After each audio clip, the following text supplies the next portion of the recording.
Boa noite, pessoal. Graças a Deus, hoje tudo ok. Boa. Eu tinha... Hoje à tarde, eu recriei o link. A gente estava tendo problemas com o link anterior. E aí eu mandei por Márcio e postei no AVA também, lá na aula 1 da unidade 1, certo? Hoje a gente vai fazer 2 aulas. A gente está um pouco atrasado no cronograma devido às circunstâncias das últimas semanas. E aí, hoje a gente vai fazer 2 aulas para tentar ajustar o nosso cronograma, certo? Então, a primeira aula, a gente fez, a nossa última aula foi Cinesiologia e Biomecânica dos membros superiores. Hoje a gente vai fazer Cinesiologia e Biomecânica dos membros inferiores, tá? Eu esperei um pouquinho até agora, 19h10, para ver se entrava um maior número de alunos aqui na aula. Então, acho que já dá para a gente começar, até porque a gente tem 2 aulas para fazer e aí não fica, a gente não acaba não perdendo tempo, tá? Então, vamos lá, vamos falar hoje sobre cinesiologia e biomecânica dos membros inferiores. Então, meus queridos, os membros inferiores, eles são importantíssimos, principalmente quando a gente fala em movimento do corpo, porque são eles os responsáveis por nos locomover. Através deles a gente consegue ficar de pé e deambular, caminhar, correr, praticar várias modalidades esportivas. Então, dada a importância dos membros inferiores, a gente precisa conhecer melhor a cinesiologia e biomecânica deles. Então, os membros inferiores, eles são caracterizados por apresentar a maior amplitude de movimento quando eles são comparados aos membros superiores. Se a gente compara o membro superior ao inferior, a gente consegue observar que o membro inferior ele tem uma maior amplitude de movimento em relação ao membro superior. São membros susceptíveis a forças geradas a partir do contato entre o pé e o solo, e estão conectados entre si ao tronco por meio do cíngulo do membro inferior. A cintura, a gente chama de cintura pélvica, a gente tem a cintura escapular, a nível aqui de ombro, e a gente tem a cintura pélvica ou cíngulo do membro inferior, que é formado pelos ossos da pelve, tá? Tal cíngulo desempenha um papel fundamental na sustentação do peso do corpo. Então, esse peso ele é distribuído e esse cíngulo absorve parte desse peso. Além de oferecer mobilidade ao aumentar a amplitude de movimento nos membros inferiores. O cíngulo do membro inferior, ou cinta pélvica, ou cintura pélvica, é formado pelos ossos do quadril e sacro. E quais são esses ossos? Eu coloquei aí na imagem, no slide, de uma forma bem didática para vocês. Eu vou ter 2 peças ósseas laterais que se anteriorizam, e eu vou ter uma peça posterior, tá? Então, essa peça posterior é o sacro. O sacro, a gente viu quando falamos de coluna, é uma continuidade da parte da coluna vertebral. Eu tenho ali vértebras fundidas, 5 vértebras fundidas e mais o cóccix, que são 4 vértebras fundidas também. Então, o sacro, ele representa a parte posterior da cintura pélvica. A parte lateral e anterior é composta pelo íleo, pelo pubis e pelo isquio. Íleo e isquio nas partes mais laterais e posterior ali, em conformidade com o sacro, e o pubis na parte anterior, certo? Então, quando a gente fala região, pelos pubianos, por exemplo, quando a gente ouve essa expressão, é derivado do pubis, tá? Que é essa região mais anterior, certo? Então, esses são os ossos que formam a cintura pélvica, ou cinta pélvica, ou cíngulo do membro inferior. Vocês podem encontrar esses 3 termos, essas 3 nomenclaturas, dependendo do livro onde vocês forem estudar, do autor que vocês forem pesquisar. Existe uma diferença, quando a gente fala em pelve, existe uma diferença entre homens e mulheres. Essas diferenças, elas são justificadas por algumas razões. Então, essa região, a região pélvica, ela apresenta essa diferença em relação aos sexos dentro da população, feminino ou masculino. Nas mulheres, por exemplo, essa pelve, ela se expande mais lateralmente. Por isso que a mulher tem o quadril mais largo. Por isso que a mulher tem a cintura e o quadril mais largo do que o homem. O homem não tem um quadril tão saliente assim, né? A lateral. Quadril que eu falo, não quadril articulação, tá? Mas quadril quando a gente pensa na silhueta, digamos assim, certo? Então, se expande mais lateralmente em sua parte frontal. Além de ser mais leve, a pelve feminina é mais leve, delgada e ampla quando comparada à pelve masculina. Outra diferença notável é que a mulher apresenta um sacro mais amplo na parte de trás. Nessa imagem que eu coloquei no slide para vocês, se eu não me engano, ela está no livro didático de vocês também. Vocês conseguem observar de forma bem clara a diferença. Na imagem de cima é uma pelve feminina e na imagem de baixo uma pelve masculina. O sacro ele se expande de forma diferente na pelve feminina em relação à masculina, tá? O orifício interno da cintura pélvica também é diferente quando a gente compara a imagem de cima com a de baixo, tá? E um dos fatores que levam a essa diferença é os ciclos hormônicos femininos, a gestação, que a gente vai falar já já. Antes disso, eu quero que vocês entendam o seguinte: a pelve, ela se liga ao tronco através de uma articulação. Essa articulação chama-se sacro-ilíaca, que é essa articulação que a gente vê nessa imagem aí, entre o sacro e o ilho, tá? Então, o sacro, ele não é uma extensão da coluna, a parte inferior da coluna vertebral. Lembra que a gente falou bem disso quando estudamos a parte de biomecânica da coluna? Então, o sacro, ele é ali uma continuidade da coluna, né? A coluna se liga ali às costelas, enfim, tudo ali junto acaba formando o tronco. Então, o sacro está ali, e através da articulação sacroilíaca, ou seja, a junção do sacro com o ilho, permite que o tronco se ligue à pelve, tá? Então, através da articulação. Essa articulação transmite o peso do corpo para o quadril e está submetida a cargas da região lombar ou do solo, certo? Para vocês terem aí uma ideia. De pelve, tá? Então, na articulação sacroiliaca, a gente também vai encontrar diferença entre os sexos, uma vez que nas mulheres, tal articulação ela apresenta uma maior mobilidade, causada pela frouxidão nos ligamentos de apoio da articulação. Essa frouxidão, ela acontece por vários motivos, principalmente durante os ciclos hormonais, os ciclos menstruais, mensais.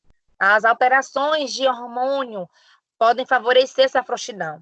Além disso, uma outra razão para que essa articulação seja mais instável nas mulheres, ela apresente uma maior frouxidão, é a necessidade de ela ser móvel durante a gestação, né? Durante a gestação, tem a imagem ali do bebê, a pelve, ela acomoda o bebê. Então, é preciso que essa articulação sacroiliaca, ela seja de fato móvel, porque ela expande um pouco à medida que o bebê cresce, certo? Existem movimentos, a pelve realiza movimentos. Movimento pélvico, a gente consegue monitorizar ele através do deslocamento do ilho, tá? Voltando aqui para vocês.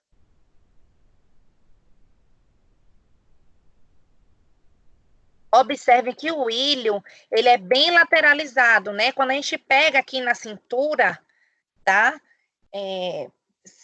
Pessoas mais magrinhas, assim como eu, conseguem pegar bem nessa parte lateral. Se vocês quiserem pegar aí agora, para verem, a gente consegue pegar bem aqui no ilho, tá? Essa parte lateral mesmo, certo? Então, a gente consegue monitorar os movimentos da pelve através do deslocamento do ilho, como a gente consegue ver aí na imagem, tá? Então, na sustentação do peso em cadeia fechada, a pelve se moverá em torno do fêmur, ou seja, a pessoa quando está em pé, cadeia fechada, em pé, está com o pé preso no solo, cadeia fechada, A pelve, no momento quando ela se move ela vai se mover em torno do fêmur, na verdade, né? Tanto para frente como para trás, em cadeia fechada, tá? Ocorrendo a inclinação anterior, que a gente chama de anteriorização pélvica também, tá? Já a inclinação posterior é criada pela extensão do tronco ou pela retificação da região lombar e extensão do quadril, certo? Então, em cadeia fechada, ou seja, com a pessoa de pé, com o pé fixo ao solo, a gente vai ver o movimento da pelve em relação ao fêmur. Quando essa pelve ela desloca para frente, a gente está fazendo anteriorização pélvica. Quando ela se desloca para trás, a gente está fazendo retroversão pélvica, certo? São esses os movimentos. Alguns dos, porque existem outros que a gente vai ver agora, nessa imagem. A gente pode observar também movimentos de inclinação lateral e rotação pélvica, tá? Inclinação lateral, minha pelve eu posso inclinar. Dançarinas utilizam muito movimento de inclinação pélvica, as dançarinas do ventre, principalmente, né? Inclinação e rotação pélvica, tá? A gente consegue visualizar bem, de forma mais discreta, obviamente, nas corridas. Tem uma corrida, eu não me lembro agora, é uma corrida bem característica, né? As pernas, o atleta, ele corre com as pernas mais juntas. Se alguém souber aí, quiser contribuir com a aula. É a marcha. Marcha atlética. Pro nome agora, mas você vê, quando eu era criança, eu não entendia aquela corrida. Os corredores, eles correm com as pernas um pouco juntas, assim, e a gente consegue ver bem esse movimento pélvico, de rotação e de inclinação durante essa prática esportiva. Eu vou pesquisar o nome. Eu não sei o nome. Marcha atlética. Marcha atlética pronto. Nesse tipo de marcha, né, de corrida, a gente consegue ver bem esse movimento pélvico. É bem notório. Se vocês quiserem depois pegar um vídeo no YouTube para observar o movimento pélvico, vocês vão ver do que eu estou falando. Dá para ver bem o movimento de inclinação e rotação da pelve durante o desempenho do atleta, certo? Então, movimentos da região pélvica são esses. Inclinação para frente ou para trás, que a gente pode chamar de antiversão ou retroversão. Inclinação lateral para a direita ou para a esquerda. E a rotação também para a direita ou para a esquerda, certo? São esses os movimentos da região pélvica. Vamos passar aqui agora para o quadril. Sempre descendo, né? Falamos da pelve, agora vamos falar do quadril. A articulação do quadril é a articulação que une a pelve ao membro inferior de fato, através do fêmur, né? É uma articulação estável, mesmo que ela apresente diferentes movimentos, ela é uma articulação estável e precisa ser estável. Ela possui ligamentos fortes, músculos grandes e com alta capacidade de sustentação. Essa articulação, gente, precisa ser assim, porque essa articulação, ela absorve carga e ela está ali em constante absorção de forças para o desempenho da marcha, para o desempenho da corrida, para subir dessa escada, enfim. Consiste na articulação entre o acetábulo da pelve e a cabeça do fêmur. Tem a união entre o acetábulo e a cabeça do fêmur, tá? Eles foram feitos um para o outro, um encaixa no outro assim perfeitamente, certo? O acetábulo na superfície côncava, lembra do côncavo convexo que eu lembrei para vocês? O côncavo vai ter sempre um formato de concha. E o convexo vai ter sempre uma saliência. Geralmente o côncavo encaixa no convexo, tá? Então, o acetábulo, ele é côncavo, ele tem essa superfície côncava, que se posiciona nos sentidos anterior, lateral e inferior, certo? Deixa eu ver. O quadril atua na descarga de peso e na locomoção, a qual é favorecida pela grande amplitude de movimento.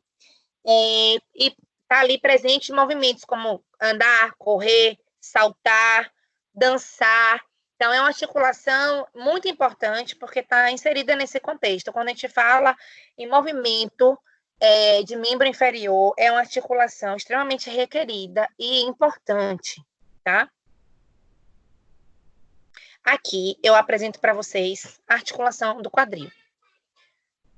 Nessa imagem, é como se eu estivesse vendo o ilho de lado, tá? A pessoa está de lado, o esqueleto está de lado, eu estou visualizando de lado.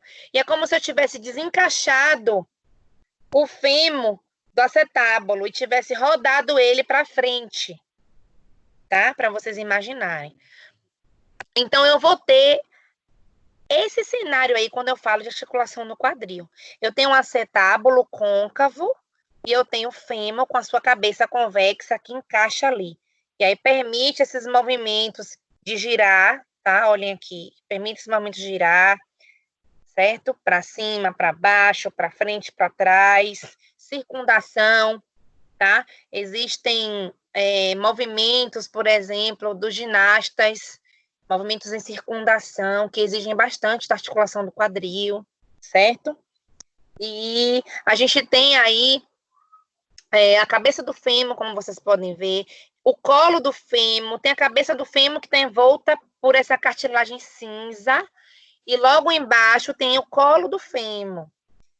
Guardem na cabecinha de vocês isso, o colo do fêmur, é importante que vocês entendam dessa anatomia, porque colo do fêmur ele está muito associado com fratura. E as fraturas de colo do fêmur são fraturas, na boa parte, graves. Algumas delas exigem, inclusive, artroplastia, que é retirar essa parte da cabeça do fêmur que fraturou e colocar uma prótese no lugar, tá? Só para vocês entenderem um pouco isso, certo? Ali a gente vê o acetábulo, a cartilagem articular, acetabular, que em alguns casos pode apresentar desgaste também, tá? E é isso. Tem um ligamento que eu não sei se vocês conseguem ver, que está cortado. Na cabeça do fêmur tem um ligamento parecendo uma lingueta para fora. Vocês estão conseguindo ver? Observe que lá no acetábulo, na parte côncava, lá na pelve, também tem essa mesma lingueta. Esse ligamento, ele é mais um ponto de fixação do fêmur no acetábulo, para impedir luxação, para impedir uma estabilidade, apesar do próprio formato do acetábulo já promover uma estabilidade, tem ainda a ajuda do ligamento da cabeça do fêmur, tá? O ligamento da cabeça do fêmur, aí ele tá cortado, para vocês verem que ele faz união ali com o acetábulo, certo? Então, esse aí é o quadril, a articulação do quadril. Então, a gente não tem como falar do quadril sem falar desse osso tão importante que é o fêmur. Não dá para falar de quadril sem falar de fêmur, tá? O fêmur, ele é o principal osso atuante na sustentação do peso, por isso que ele é um osso tão forte. Ele é caracterizado por seu comprimento, é o maior osso, né?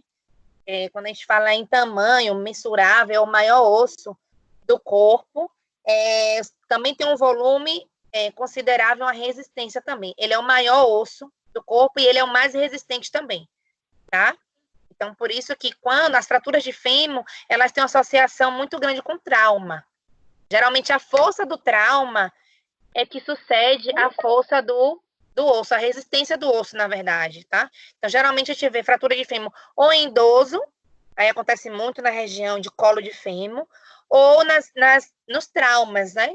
Trauma esportivo, trauma de acidente de carro, trauma em geral, certo? O fêmur, ele forma um ângulo orientado medialmente para baixo em relação ao quadril, durante a fase de apoio da marcha e da corrida, sendo possível o apoio em uma única perna debaixo do centro de gravidade do corpo, tá? Então, esse aí é o fêmur. A gente não tem como falar de quadril sem falar dele, porque ele faz parte do quadril. A cabeça do fêmur é que está ali junto com o acetábulo, formando a articulação do quadril. Então, quando a gente fala em articulação do quadril, a gente fala de alguns ligamentos. A gente precisa falar de alguns ligamentos. Eu trouxe para vocês os 3 ligamentos envolvidos nesse contexto. Eu vou ter o ligamento iliofemoral, eu vou ter o ligamento pubofemoral e eu vou ter o ligamento isquiofemoral. Vamos conhecer melhor eles agora? Olha aí uma imagem para vocês deles. Ligamento iliofemoral, ele também é conhecido como ligamento em Y. Ele está aí, ó, bem nessa imagem do meio, tá? Ligamento iliofemoral. O ligamento pubofemoral é aquele que está logo abaixo do iliofemoral, tá? Ligamento ilho-femoral, obviamente, é porque ele está ali unindo e estabilizando o ilho com o fêmur, tá? Geralmente a gente associa, né, o nome do ligamento com as partes ósseas ali, fica mais fácil de memorizar. O ligamento pubofemoral, obviamente, entre o pubis e o fêmur. E eu tenho ainda o ligamento isquiofemoral, esse daí já está na parte de trás. Observe que nessa segunda imagem eu consigo visualizar ali o sacro. Então, eu estou visualizando de trás, né, a parte posterior. Então, eu tenho ali o ligamento isquiofemoral, que é entre o isquio, que está na parte posterior, com o fêmur, certo? Então, vamos falar um pouquinho a respeito de cada ligamento desses, para a gente entender a importância de cada um. Então, o ligamento ilho-femoral, que é esse que eu mostrei para vocês ali em Y, na segunda imagem, na imagem do meio, a gente consegue ver ele assim, ó. Olha aqui minha mão, mais ou menos assim, debruçado sobre a cabeça do fêmur, indo em direção aos trocânteres, né? Do fêmur, entre o ilho e o fêmur. Ele é conhecido também como ligamento em Y por isso, por causa desse formato dele. Ele é forte, possui estrutura forte e ele oferece sustentação para a articulação anterior, tá? Em posição ereta, oferecendo resistência à extensão, rotação lateral e adução. É capaz de sustentar a maior parte do peso corporal, desempenhando um papel importante para a manutenção da postura ereta. Ou seja, o ligamento ilho-femoral é crucial para que a gente consiga se manter na posição ereta, tá? Ele faz essa sustentação entre o ilho e o fêmur, e aí ele ajuda na absorção dessa carga e ajuda na manutenção da postura de pé, na posição ereta, certo? Falando agora do bulbo femoral, a gente volta aqui. Cadê? Bulbo femoral, cadê a imagem? Aqui, também na imagem do meio, na segunda imagem, ele está ali abaixo do ilho femoral. O bulbo femoral, ele une o pubis ao fêmur. Vamos entender agora a importância dele. Ele possui como principal função a resistência à abdução, tá? A gente faz a abdução na amplitude considerável no quadril, mas o ligamento pubofemoral, ele ajuda nessa questão de abdução para que haja um limite para isso, né? A não ser que você trabalhe a elasticidade, o pessoal, os ginastas, eu trago de novo o exemplo dos ginastas, fazem muito isso, e aí conseguem ir além dessas amplitudes de movimento, certo? Possuem certa resistência à rotação lateral e à extensão também, tá? E o isquio femoral, ele está mais na parte de trás da articulação, ele está ali unindo o isquio ao fêmur. Vamos voltar na imagem novamente, para vocês visualizarem. A terceira imagem, tá? 1, 2, 3. A terceira imagem, a gente consegue ver ele. O ligamento isquiofemoral. Vamos entender agora a importância dele também. Ele oferece resistência à extensão, adução e rotação medial. Observe que, além dele, o bulbo femoral e o ilho femoral também oferecem resistência à extensão, tá? É por isso que a gente tem uma extensão limitada quando a gente fala de quadril. A flexão, ela é muito mais, a amplitude de flexão é muito maior do que a de extensão. Diferente do ombro, por exemplo. O ombro, eu tenho uma amplitude menor para extensão também, mas a limitação não é tão grande como no quadril, tá? Então, nenhum dos ligamentos apresentados vai opor resistência à flexão. Observaram isso? Do quadril. Sendo que todos apresentam frouxidão, na verdade, durante esse movimento. Por isso que o movimento de flexão de quadril, ele é muito mais, a amplitude é muito maior. A flexão é um movimento com maior amplitude nessa articulação, tá? A abdução tem uma amplitude considerável também, mas a flexão é um movimento de maior amplitude e a extensão é um movimento de menor amplitude, justamente porque todos os ligamentos fazem resistência à extensão. Tanto o ilho femoral, como o bulbo femoral, como o isquio femoral, certo? Quais são os movimentos do quadril? A gente viu os movimentos, nós vimos os movimentos da pelve, e vamos ver agora os movimentos do quadril. A gente vai ter movimento de flexão, extensão, abdução, adução, rotação medial ou lateral, que pode ser conhecido também, chamado de rotação interna e rotação externa, tá? Então, vamos lá. Movimento de flexão do quadril, a gente já viu que é um movimento com maior amplitude quando a gente fala de quadril. É um movimento anterior do fêmur em relação à pelve. Para que ocorra a flexão do quadril, existe o movimento de alguns músculos. Eu trouxe para vocês 6 deles, tá? Eu vou ter envolvimento do ilíaco, do psoas maior. O ilíaco, junto com o psoas maior, forma um grupo muscular chamado de ilho-psoas, tá? Quando a gente separa, a gente tem o ilíaco e tem o psoas maior. Eu vou ter também o pectíneo, o reto femoral, o sartório e o tensor da face lata. Esses 6 músculos promovem flexão, certo? Uns têm um papel principal, fundamental de flexor de quadril e outros atuam como coadjuvante do movimento, tá? Eu trouxe uma imagem para vocês. Observem na imagem o que eu falei ali, ó.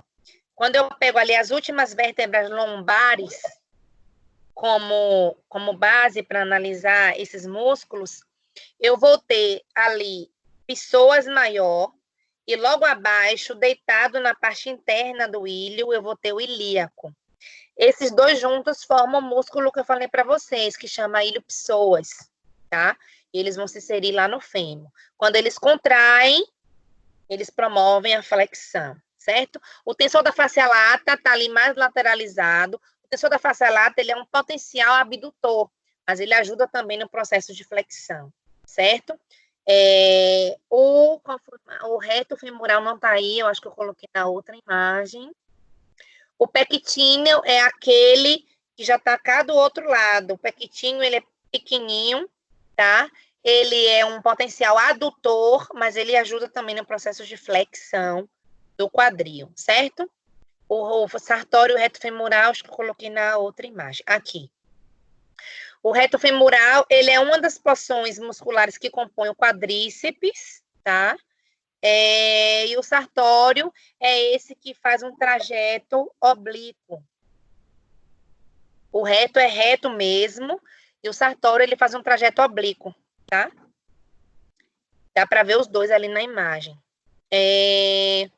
O reto femoral, ele é um músculo biarticular, ou seja, ele atua tanto no quadril como no joelho. No quadril, ele vai funcionar como, ele vai atuar como flexor, e no joelho, ele vai funcionar como extensor, tá? Então, ele funciona melhor como flexor do quadril quando o joelho se encontra em flexão. Um exemplo é ao chutar uma bola, certo? Admitindo, pessoal, aqui.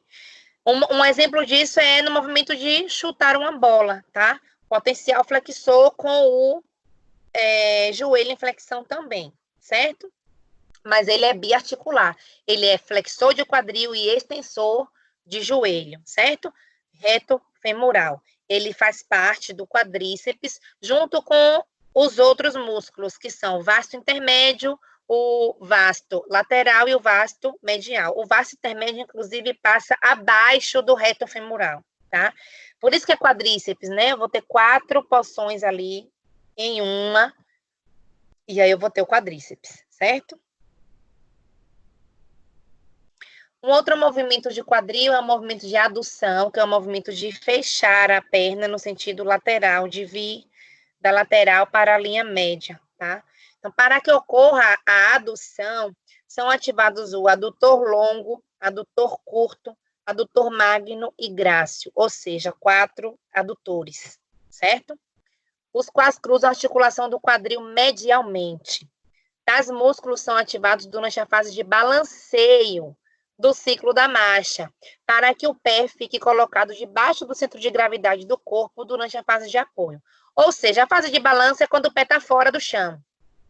A gente vai falar sobre a biomecânica da marcha nos próximos encontros da gente. Mas a fase de balanço é quando o pé está fora do chão. O que é que os adutores fazem? Eles evitam que esse pé, que essa perna, o quadril, que ele abra, que ele faça uma abdução, justamente para quando o pé voltar para o solo, ele está ali, perto da linha média, tá? Para que o controle de gravidade, para que o pé seja colocado ali, próximo ao controle do centro de gravidade, tá? Para que a marcha seja harmônica, senão a gente ia andar de forma desarmônica, digamos assim. Então, eu trouxe ali na imagem para vocês. O pectíneo, a gente já viu que é um adutor também na imagem anterior. E aí eu trouxe os outros. Eu tenho 3 adutores, o adutor longo, o adutor curto e o adutor magno. Observe a posição deles. E tentem imaginar a contração, tá? Quando a gente observa a posição do músculo e imagina a contração, a gente consegue imaginar o movimento junto, certo? E eu vou ter o grácil também. O grácil, ele fica bem mediano mesmo, certo? Então, esses músculos aí, eles estão envolvidos no processo de movimento de adução de quadril, tá? Vamos ter um movimento de extensão também. Existem alguns músculos envolvidos nesse processo, nesse movimento. Quando a gente fala em extensão de quadril, a gente lembra logo do glúteo máximo, não é? Mas além do glúteo máximo, existem os isquiotibiais. A gente vai ter o bíceps femoral, o semitendíneal e o semimembranáceo nesse grupo muscular. São os extensores de quadril, tá? Então, o movimento, na verdade, é um movimento posterior do fêmur em relação à pelve. A gente faz extensão. E esses músculos é que estão em ação durante esse movimento. Glúteo máximo e isquiotibiais. Quando eu falo de isquiotibiais, eu estou falando de bíceps femoral, semitendíneal e semimembranáceo, ou semitendinoso e semimembranoso, vai depender também do livro, do autor que você esteja estudando, mas é tudo a mesma coisa, tá? Então, os isquiotibiais, eles também são biarticulados, viu?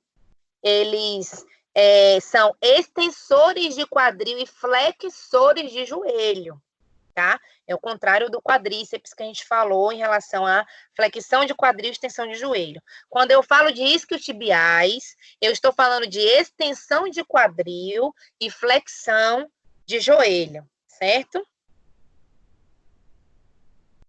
E o movimento de abdução. Quando eu falo de abdução, eu lembro de músculos como o glúteo médio e mínimo.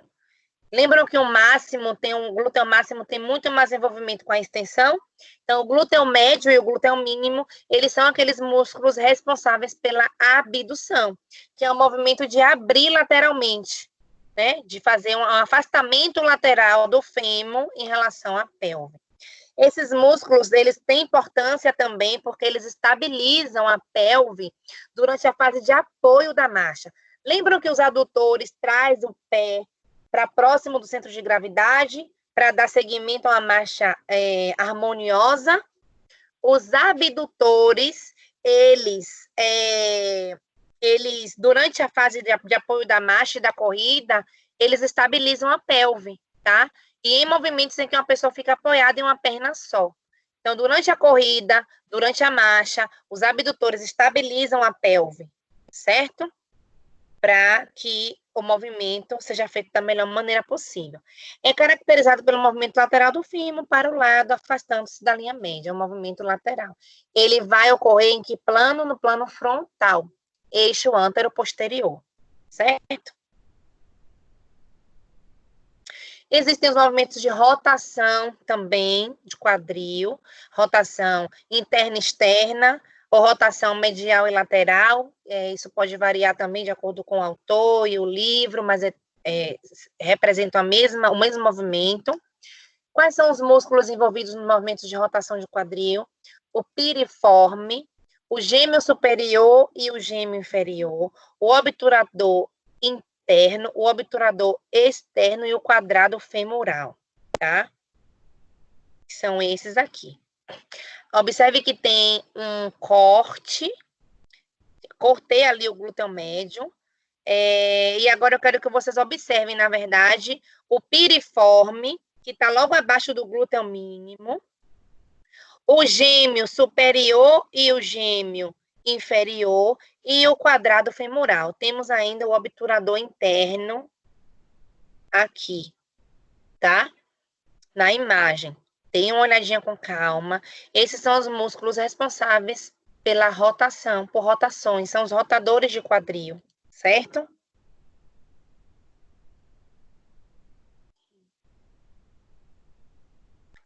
Então, quando a gente fala de quadril, né, antes de descer para joelho, deixa eu ver se a gente já passa para joelho, depois vem fratura e a gente começa a falar de joelho. Pelo fato de o quadril ser a principal articulação responsável pela sustentação do corpo, ele é submetido a muitas cargas, a muita imposição de forças, né? Então, quando o peso é distribuído de forma uniforme nos membros inferiores, direito e esquerdo, o peso sustentado em cada quadril está relacionado à metade do peso dos segmentos corporais acima do quadril, certo? Por isso que em pé a gente tem uma carga maior sobre os quadris, sentado sobre a lombar.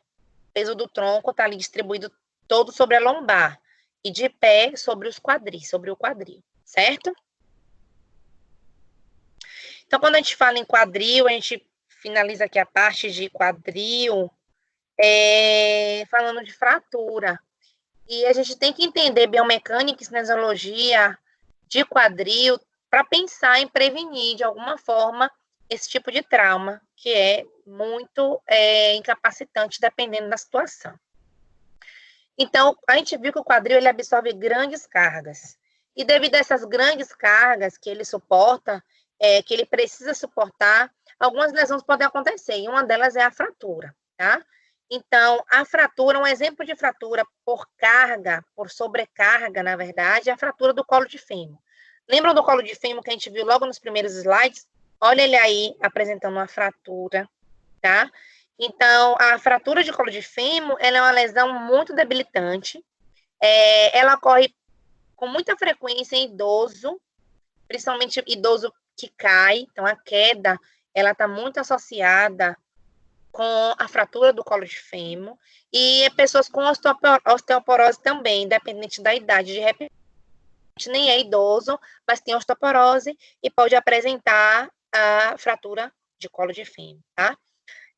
São lesões ainda comuns nessa articulação, as contusões e distensões dos músculos que atuam nos movimentos do quadril, certo? Além de pessoas idosas e com osteoporose, dependendo do tipo de prática esportiva que essa realize, ela pode também vir apresentar um tipo de lesão como essa. Ou os traumas mesmo mecânicos, acidente de carro, acidente de moto, e por aí vai. Articulação do joelho agora, tá? Eu vou pedir só um minutinho a vocês. Eu volto agora em 1 minuto.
Voltei.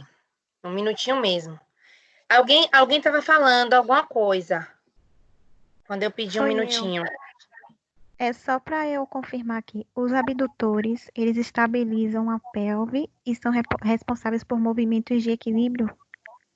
Isso, principalmente durante a marcha e a corrida. Perfeito. Sim. Professora, Oi. relacionado aos abdutores, eu queria tirar uma dúvida. O que seria o valgo dinâmico? Seria o quê? O valgo dinâmico. O valgo dinâmico? Isso. A gente fala de valgo, o genovalgo e o varo, né? Vocês pesquisaram a respeito, você pesquisou a respeito disso? Foi, Rafael? Valgo e varo? É isso, é porque isso é muito abordado relacionado à musculação, à cinesiologia. Tá cortando o áudio. Bom, o varo é quando eu tenho uma abertura, tá? Tanto de região de quadril como de região de joelho, tá? É o que o pessoal no interior chama de catroca, perna de alicate, enfim. E o valgo é quando eu tenho uma junção disso. O valgo dinâmico é quando, durante algum movimento, ao invés de eu ativar esses abdutores para que eu tenha uma marcha equilibrada, uma corrida equilibrada, enfim, esses abdutores não são ativados, tá? E aí a pessoa acaba apresentando o valgo dinâmico. Então, o que é que precisa ser feito? Fortalecimento de abdutores para corrigir isso, certo? Era essa a sua dúvida? Sim, sim. Então, existe uma diferença entre valgo e valgo dinâmico, né? É isso? Porque o valgo é aquela pessoa que, independente de estar em movimento ou não, ela vai apresentar essa junção, que é a perninha junta, tá? Essa junção, ela vai ser a nível de quadril e joelho, e vai ter também um acometimento nos pés. O pé geralmente é assim, pronadinho. Ela gasta mais a parte do meio da sandália. Independente de o valgo estar andando, dinâmico ela é fica de disfunção. pé. Quando você avalia ela, você já vê. E tem pessoas que, de repente, de pé, não apresentam valgo, mas durante a marcha vai apresentar, tá? E aí é importante fortalecer abdutores para corrigir essa junção. Entendeu? Pronto, professora. E relacionado a ele, o valgo dinâmico, ele pode trazer riscos para a pessoa, tipo, em relação ao joelho, condromalácia, acondropatia. Pode levar a desgaste de menisco, pode levar a desgaste a nível de tornozelo e pé, porque eu vou ter um pé mais pronado, em vez de ter um pé normal, plano aqui, né, em contato com o solo, com a pisada ideal, eu vou ter um pé mais pronado, eu vou ter mais desgaste dos meus meniscos mediais. Então, é uma série de consequências que pode trazer. Por isso a importância de trabalhar e fortalecer os abdutores. Então, já o varo são os adutores mais fortes do que os abdutores, não é isso? Já o varo, eu preciso trabalhar os adutores, porque o varo é o catroca, perna de alicate. Para vocês não confundirem mais, é uma piada, não sei se é piada, enfim, uma frase bem conhecida na galera de fisioterapia, não sei se na galera de educação física, que fala assim, genovalgo não cavalga. Genovalgo é junto. Quem tem genovalgo não consegue cavalgar. Então, quando eu falo em valgo, eu falo do juntinho. Quando eu falo em varo, eu falo do abertinho. Entendeu? Entendi, professor. Obrigado. Nada. Então, vamos agora falar de joelho, tá? A articulação do joelho, ela é considerada a maior articulação do corpo, tá? Maior em volume, né? Quando a gente une ali os ossos envolvidos nessa articulação, a gente tem ali a maior articulação do corpo. Consiste basicamente em articulação de dobradiça, tá? Sujeita a considerável estresse devido às suas funções de sustentação, de peso e de locomoção. É uma articulação em dobradiça, então, obviamente, é uma articulação mais limitada em relação aos movimentos, tanto quanto o cotovelo, lembram? No cotovelo eu vou fazer extensão, flexão, extensão. No joelho também. Obviamente, existem micromovimentos articulares, mas o movimento em si é limitado em flexão e extensão, tá? Os ligamentos presentes no joelho dão apoio passivo à articulação apenas quando estão sofrendo algum tipo de tensão, certo? Ou seja, se eu estiver paradinho, com meu joelho em flexão, eu não vou precisar dessa sustentação ligamentar. Mas se eu estiver de pé, sob alguma tensão ali, recebendo carga ou fazendo alguma atividade, eu preciso dessa estabilidade ligamentar. Senão, meu joelho ia deslizar para um lado ou para o outro, para frente e para trás, certo? Quais são os ligamentos envolvidos? Antes de a gente chegar nos ligamentos, vamos falar um pouquinho aqui da anatomia do joelho. Esse aqui é o joelho, tá certo? Joelho é joelho para todo mundo. Alguns dizem que tem joelho mais bonito, mais feio. Eu enxergo o joelho como igual para todo mundo. Obviamente que tem o pessoal que malha, que fica bonitinho ali, o vasto lateral e o medial mais hipertrofiado, aí fica aquele joelhinho bonito e tal, mas joelho é joelho. Então, eu vou ter o fêmur, tá? Com seus côndilos, e eu vou ter a tíbia. Ao lado da tíbia, eu tenho a fíbula, que não tem um contato direto com o fêmur. Quem faz contato direto com o fêmur é a tíbia, tá? E eu tenho ainda a patela, que desliza ali entre a tíbia e o fêmur, certo? Então, eu tenho, no contexto ósseo, eu tenho esses ossos, o fêmur, a porção distal do fêmur, com a porção proximal da tíbia, eles se encaixam, tá? Eu vou ter a patela, que vai deslizar, certo? Sobre o fêmur e a tíbia.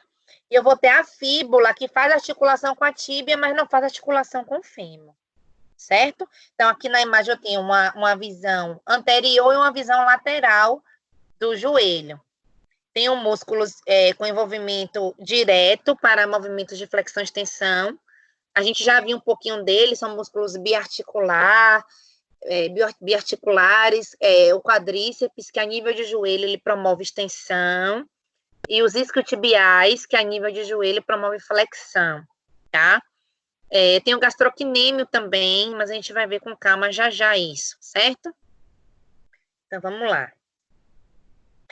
Então, existem 3 articulações a nível de joelho. Eu vou ter a articulação tíbio-femoral, que é como eu falei para vocês, é a articulação que une o fêmur com a tíbia. Eu vou ter a articulação patelofemoral, que une a patela com o fêmur. E eu vou ter a articulação tibiofibular proximal, que existe também a tibiofibular distal, mas a gente fala dela quando a gente fala de tornozelo e pé. Quando a gente fala de joelho, a gente fala da tibiofibular proximal, certo? Então, falando um pouquinho da articulação tibiofemoral. Ela é uma articulação entre o fêmur e a tíbia, eu já falando isso para vocês.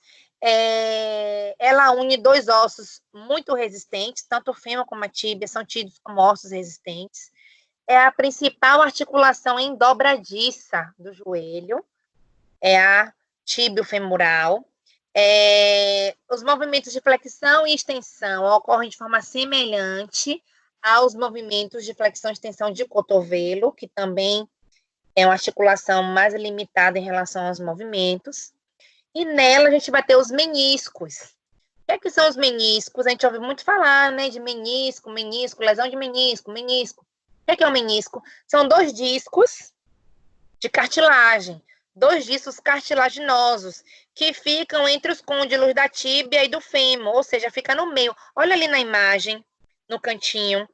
Vocês conseguem ver que entre o fêmur e a tíbia tem 2 discos, certo? Esses 2 discos não estão ali à toa, papai do céu não colocou eles ali ao léu. Esses 2 discos estão ali presentes para amortecer impacto, tá? Amortecer impacto, distribuir carga e, dessa forma, preservar a articulação, certo? Evitar o atrito osso-osso, já que é uma articulação endobradiça, tá? Então, ela tá ali como uma, digamos, almofadinha lubrificada para permitir os movimentos e amortecer esses impactos, certo? Articulação patelofemoral, como o próprio nome sugere, articulação entre a patela e o fêmur. Na verdade, é a articulação da patela com a incisura troclear do fêmur, sobre o fêmur, né? A patela pode ser considerada um osso sesamoide triangular, tem um formatozinho de um triângulo meio oval, né? Um meio oval, meio triangular, que possui a principal função, aumento da vantagem mecânica do quadríceps femoral. O que eu quero dizer com isso? O quadríceps, que é aquele músculo que eu falei para vocês, que tem as 4 porções, que muitos de vocês já conhecem super bem, porque já treinam, enfim. O quadríceps, as 4 porções do quadríceps, elas vão se unir no tendão do quadríceps. E esse tendão do quadríceps vai se inserir lá na tíbia, certo? Então, o que acontece? Se ele fosse se inserir na tíbia, sem a patela, os movimentos, eles seriam mais limitados, a vantagem mecânica seria menor. Quando eu tenho uma patela, que é um ossinho que está ali, que desliza, eu tenho o mesmo tendão patelar, ao invés de se inserir direto na tíbia, ele passa pela patela, ele envolve a patela e se insere lá na tíbia, dando uma maior vantagem mecânica ao quadríceps, tá? Então, a função principal da patela é essa, certo? E a articulação tíbio-fibular, como o próprio nome sugere, entre a tíbia e a fíbula. Então, ela fica localizada entre a cabeça da fíbula e a face posterolateral do côndilo da tíbia, tá? Inferior, a parte inferior do côndilo da tíbia. Observem ali na imagem, é a junção da cabeça da fíbula com a tíbia, certo? Na parte lateral, posterolateral, tá? É uma articulação deslizante que possui como funções a dissipação das forças de torção aplicadas pelos movimentos do pé e a atenuação do corrimento tibial lateral, tá? E a gente tem os ligamentos, certo? Quando a gente fala de joelho, é muito importante a gente prestar atenção na importância dos ligamentos, tá? Eu vou ter ligamentos importantíssimos, que alguns esportistas apresentam com frequência lesão, por exemplo, o ligamento cruzado. Além dos ligamentos cruzados, anterior, posterior, eu tenho também os ligamentos colaterais, colateral lateral e colateral medial. A gente vai falar um pouquinho deles aqui agora, tá? Esses ligamentos, eles vão auxiliar na estabilidade do joelho. Justamente para quê? Observem aqui. Fêmur, tíbia, tá?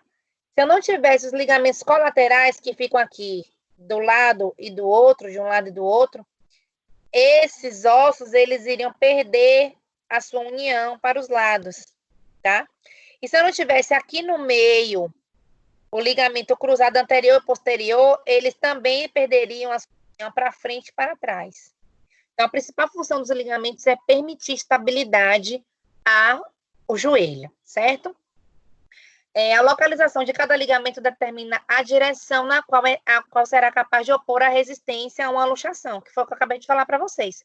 Os ligamentos colaterais, eles ficam nas laterais, ó, aqui meus dedinhos representando eles, ó, eles ficam aqui, impedindo que o movimento para as laterais aconteça, estabilizando o joelho. E os cruzados, eles ficam, se eu abrir o joelho assim, eu consigo ver no meio eles aqui, impedindo o joelho de ir para frente e para trás, certo? Os ligamentos colaterais são os principais ligamentos que cruzam a face medial e lateral do joelho, previne, né, a movimentação para os lados. Os ligamentos cruzados aqui. Entendam que foi uma foto, uma imagem retirada de um joelho em flexão, certo? O joelho em flexão acontece isso, tá? E aí eu consigo ver a parte interna da articulação. Quando eu faço isso, eu consigo visualizar o ligamento cruzado, o posterior e o anterior, certo? O posterior nessa imagem está na parte de trás ali mesmo e o anterior mais na parte da frente, tá?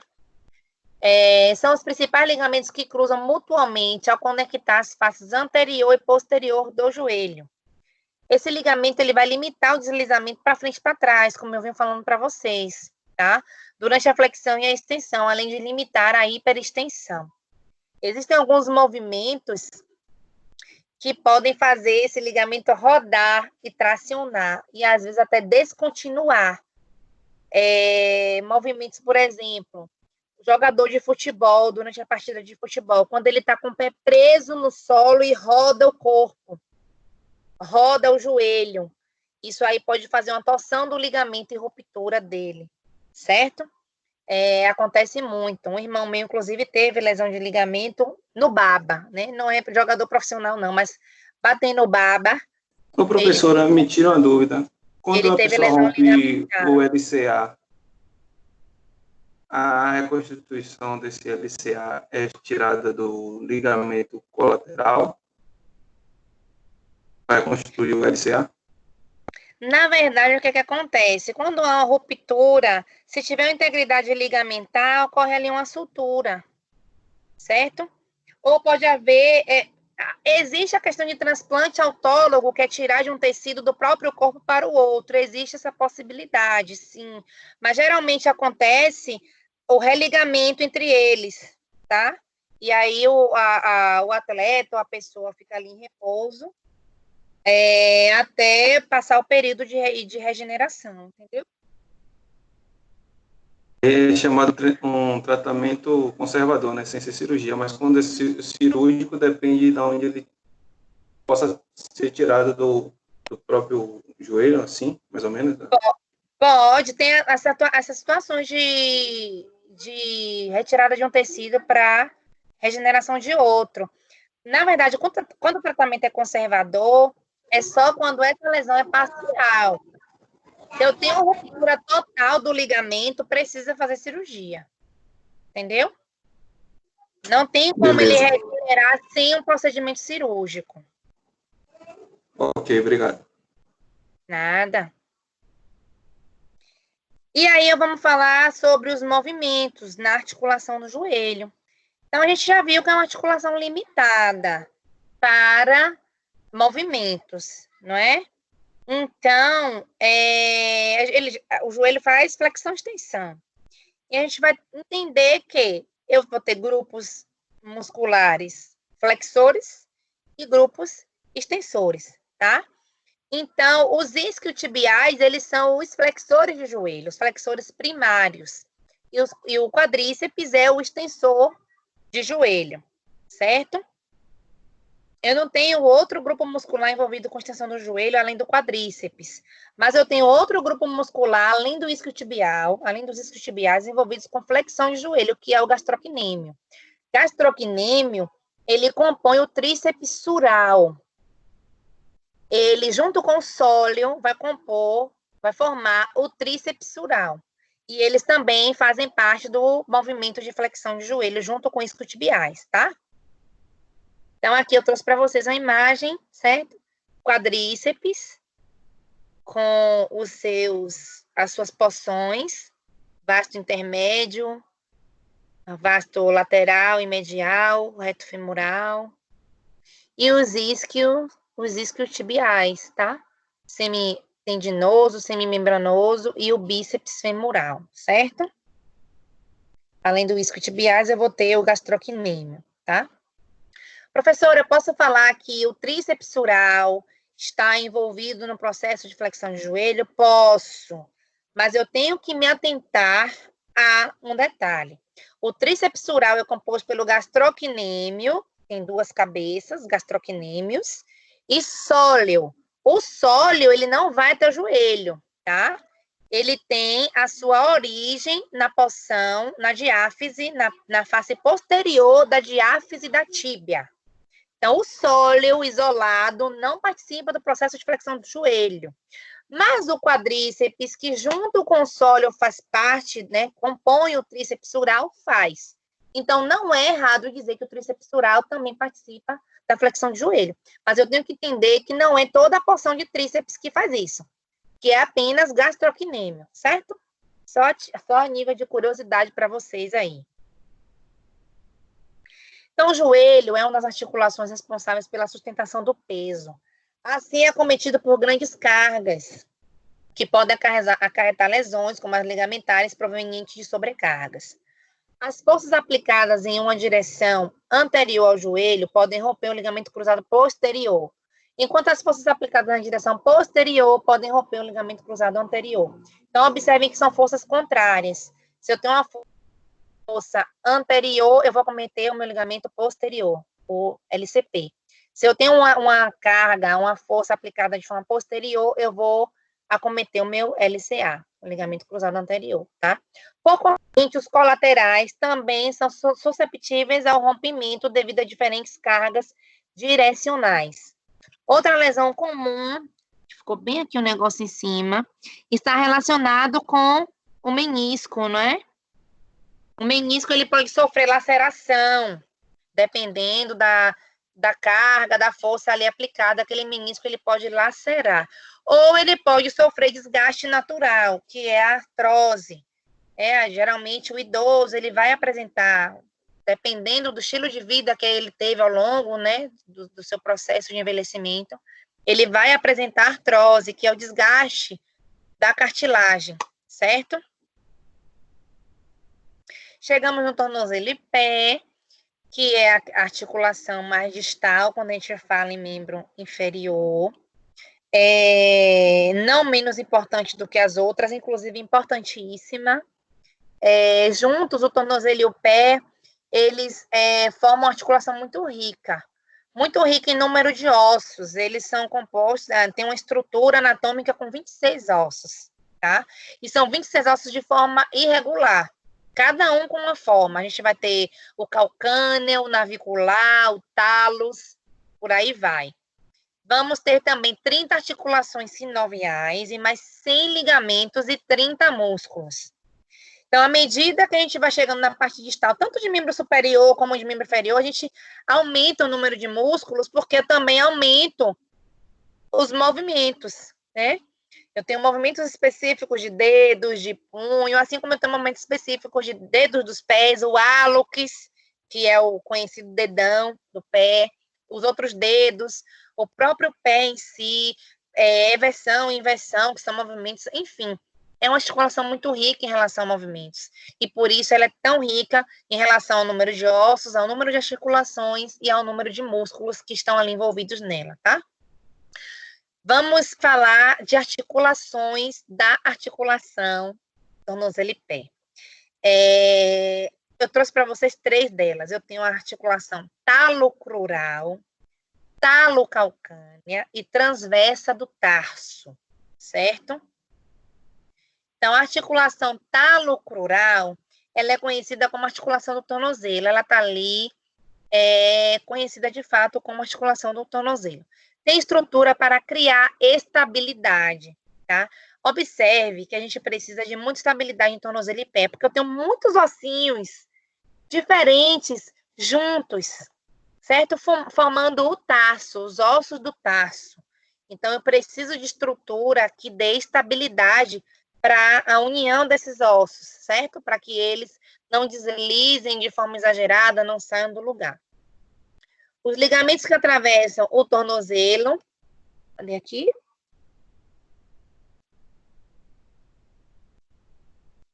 Limitará a flexão plantar e a dorsiflexão, a inclinação do talos e a inversão e a eversão, justamente. Quando eu falo da articulação talocalcânea, eu falo da articulação entre o talos e o calcâneo. Calcâneo é o osso que a gente consegue ver ali de fato, tá? Que é o calcanhar, né? O calcâneo é aquele osso que a gente chama de calcanhar. Então, ele une o talos ao calcâneo.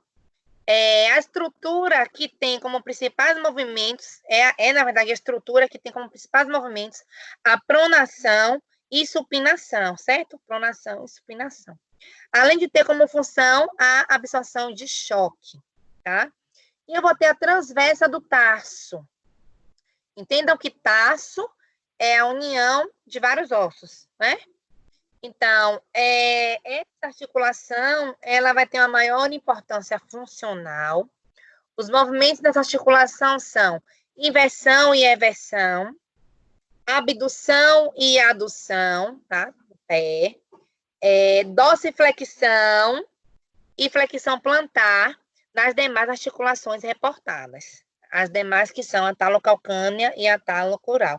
Então, observe que a transversa do tarso, ela tem movimento na grande parte dos movimentos envolvidos no tornozelo e pé. Por isso que ela tem essa grande importância funcional para nós. Então, observem aqui as articulações, tá? A articulação subtalar, que é a talocalcânea, que eu falei para vocês. Observem essa setinha, eu não consigo apontar aqui para vocês, mas tem uma setinha ali mostrando, tá? A articulação mediotársicas, que é a que eu falei para vocês, a transversa do pé, que é essa que tem a maior funcionalidade, a maior importância funcional, tá?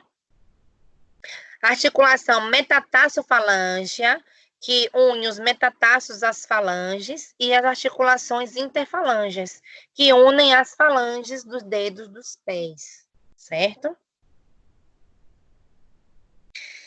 Então, músculos envolvidos com os movimentos de tornozelo e pé. Eu vou ter os flexores plantares. Quando eu falo em flexão plantar, meus queridos, eu estou falando de planta do pé, tá? É eu colocar o pezinho em bailarina. Isso é flexão plantar. Flexão dorsal é o pé de palhaço, certo? É fazer flexão, digamos que aqui seja o dorso do pé e aqui seja a planta do pé. Flexão plantar é o pezinho de bailarina. Flexão dorsal é o pezinho de palhaço. Só para vocês não confundirem, que eu sei que tem aluno que acaba confundindo, é natural, tá? Quais são os músculos responsáveis pela flexão plantar? Gastrocnêmio, lembra que eu falei para vocês? Gastrocnêmio e sóleo, é porque o sólio eu coloquei já ali no final. Gastrocnêmio e sólio, que são o tríceps sural, flexor longo dos dedos, flexor longo do hálux e o tibial posterior. Esses músculos fazem flexão plantar, certo? Quais são os eversores? Os eversores, eles saem da parte lateral da perna, tá? São os fibulares. Então, eu vou ter o fibular longo, o fibular curto, o fibular terceiro, o extensor longo dos dedos e o extensor longo do hálux. Eles fazem a eversão. Inversão é quando a gente coloca o pé assim para dentro, no momento de entorse. Ah, torci meu tornozelo. Geralmente, a entorse é inversão. Não que não haja entorse em eversão. Há também, tá? Mas para vocês entenderem o movimento mais claro aí na cabecinha de vocês.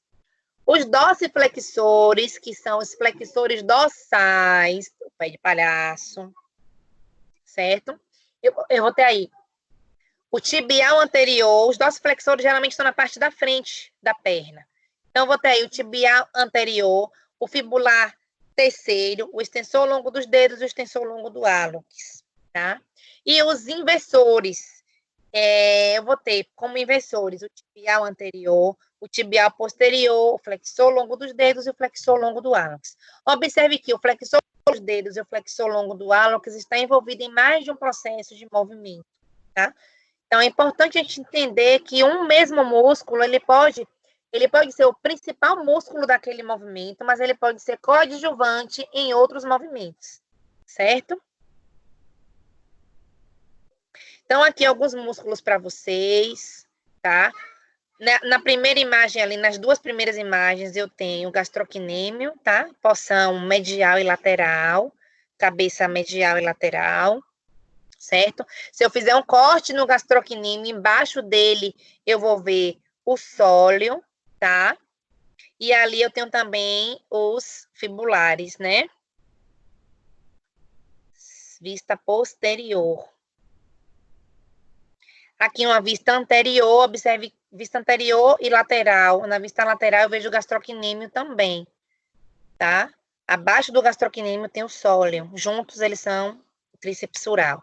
Logo ali na frente, a porção muscular da parte da frente, de fato, é o tibial anterior, que é um potencial dorsiflexor, certo? Observe ali ao lado o fibular longo, extensor longo dos dedos, que a gente falou tanto, tá? Fibular longo, na imagem lateral também tem o tibial anterior. Então, ainda falando de tornozelo e pé, trazendo para vocês esses movimentos novamente, nunca esqueçam, jamais esqueçam. Dorsiflexão é o movimento de pé de palhaço, né? Que é trazer o dorso do pé para próximo da tíbia. E o movimento de flexão plantar, ou plantiflexão, é trazer a planta do pé, como a gente chama, né, popularmente, para próximo aqui da parte posterior da tíbia, tá? Que é o pé de bailarina. Vamos ter a inversão, a eversão, vamos ter a flexão dos dedos, a extensão dos dedos, a pronação e a supinação, certo? Entre as principais lesões no tornozelo estão as entorses, que eu falei para vocês, que podem ser tanto em eversão, que é o mais comum, como em eversão. Em algumas modalidades esportivas, isso acontece com mais frequência do que outras. A lesão que Neymar teve, por exemplo, foi uma lesão em inversão, e ele teve ruptura dos tendões dos fibulares, estirou demais. A última lesão, se eu não me engano, que foi aquela que afastou ele por um tempo aí, bom, tá? Então, as entorses são as lesões mais frequentes em tornozelo, e dependendo da prática esportiva, elas ocorrem com mais frequência mesmo. Ocorre habitualmente na face lateral, por causa do apoio ligamentar mais fraco que existe do lado medial, tá?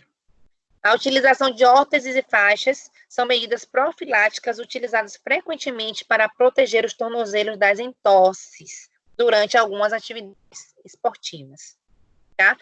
Essas órteses e essas faixas podem limitar um pouco os movimentos do atleta, mas pensando que aquela modalidade esportiva pode trazer uma lesão para ele, é super pertinente que utilize, certo? A faixa e a órtese, tá? E é isso, meus queridos. Concluímos agora cinesiologia e biomecânica de membros inferiores e vamos começar a cinesiologia e biomecânica no movimento. Eu vou pausar a Se você não me tira aula. só uma dúvida aí.